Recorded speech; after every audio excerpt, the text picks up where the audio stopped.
So this is what the workflow looks like in real life. First, on every page of your site, or any page you want it to show up on, you can have a hello bar show up. And there's other versions. If you don't want to use a hello bar, there's other plugins just like it. But hello bar is the easiest one I found. It's super simple to set up and configure the settings on. And it'll show up on every page of your site. It makes it easy. You can test different call to actions. Anyway, this is what it looks like. So on every page of your site, you're going to have this bar up here, and you can customize the coloring and the wording and the button and all that stuff.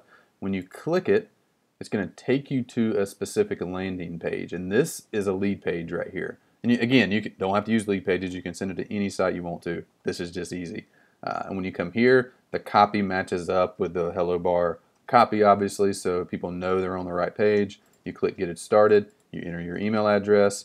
And then you click Get Access, and you can have it send you wherever you want. In this case, it's going to send you to a members area where you can download a PDF book. You can download the book right here. So that's how it works. That's the flow of the thing. So let me show you how to set it up. Let's jump into my Hellobar account. The first thing is to set up your Hellobar. So we're going to come in here, and you're going to see a bunch of Hellobars that I've set up. These are a couple that I'm running right now. This is actually the one that we just clicked on. So you can see they're doing all right. I like to have opt-in rates or conversion rates above 3% on these. So I'll keep tweaking the copy. But you can see right here, but 2.2 to 2.8%. So a little over a 0.6% increase just by changing the copy. So you always find really interesting things there that you can use in hooks for future products and blog posts and status updates, all that stuff. It's interesting. Just study the copy and what works. So I'll keep playing with that. But let's just create a new one here real quick. And we'll just kind of do one on the fly here, and you can see how it works in real life. So we're going to start with the copy I already have, how I got 120 people to read my blog post. So we just enter the copy here. Oops, let's delete that.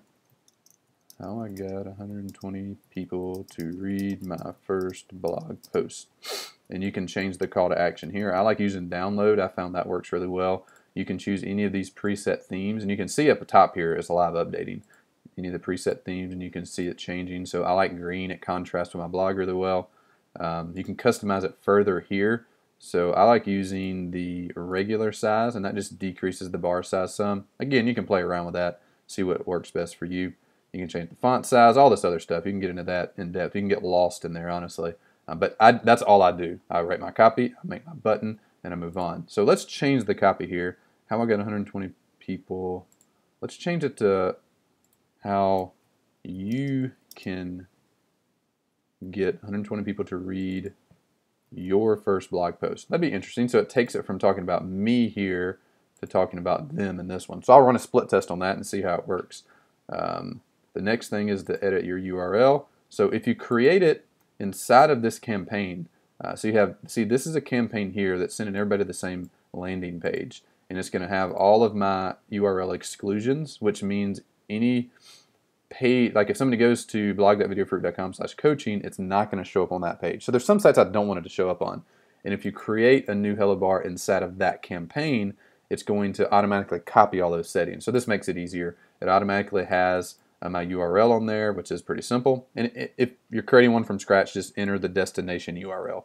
Goal URL really just means where do you want them to go when they click. So pretty straightforward there. Just name your goal name, whatever you want. It's not a big consequence, and hit save. And next. And now the Hellobar is created. Now I have Hellobar obviously installed on my site already, but if you don't, setup is really simple. Let's just jump into my site and I'll show you. They give you a simple to follow guide here. If you use WordPress, you can install a plugin. If you don't have WordPress, you can just install a snippet of code on your site. Works either way. And I don't even think the plugin does a whole lot from what I remember. I very rarely go to it. You can edit everything from the website. Trying to see here where it even is. Yeah, so it might not even have settings in here at all. I'm not seeing any settings at all. So everything is edited from Hellobar. So once you've installed the plugin and it's activated, just go to hellobar.com, log in, and you can do all of your settings from here. So we just created this new one. I'm going to pause this one, which didn't get a lot of, which had a little lower conversion rate. So now it will rotate these two. In a week or so, I can come back and see if the conversion rate of this one surpassed the conversion rate of that one. If you want to speed it up even further, you could pause this one and send all of the traffic to this third one, which I think I might do actually, and see if it works. So let me just read this, make sure it's written well. How you can get 120 people to read your first blog post.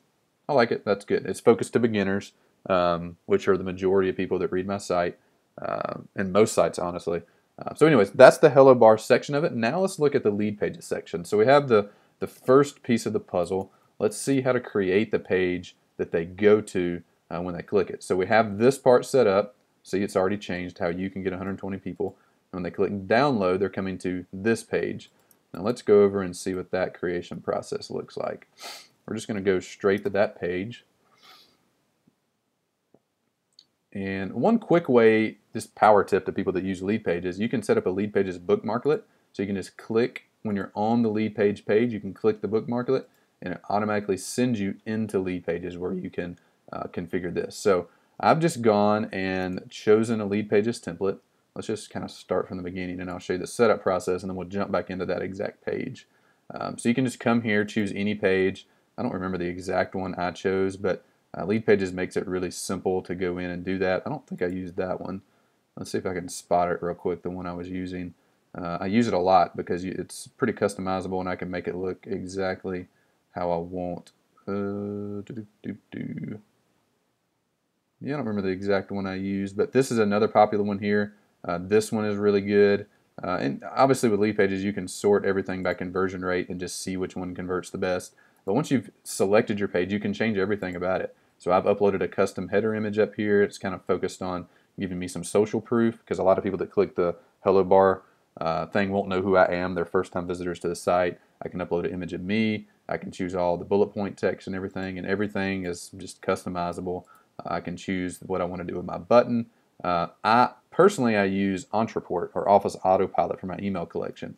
So I create a form in Office Autopilot, and then I just link that form to this specific lead box on this lead page. So when I go over here to Office Autopilot, this isn't the exact form, but I can tell it where I want that person to go to.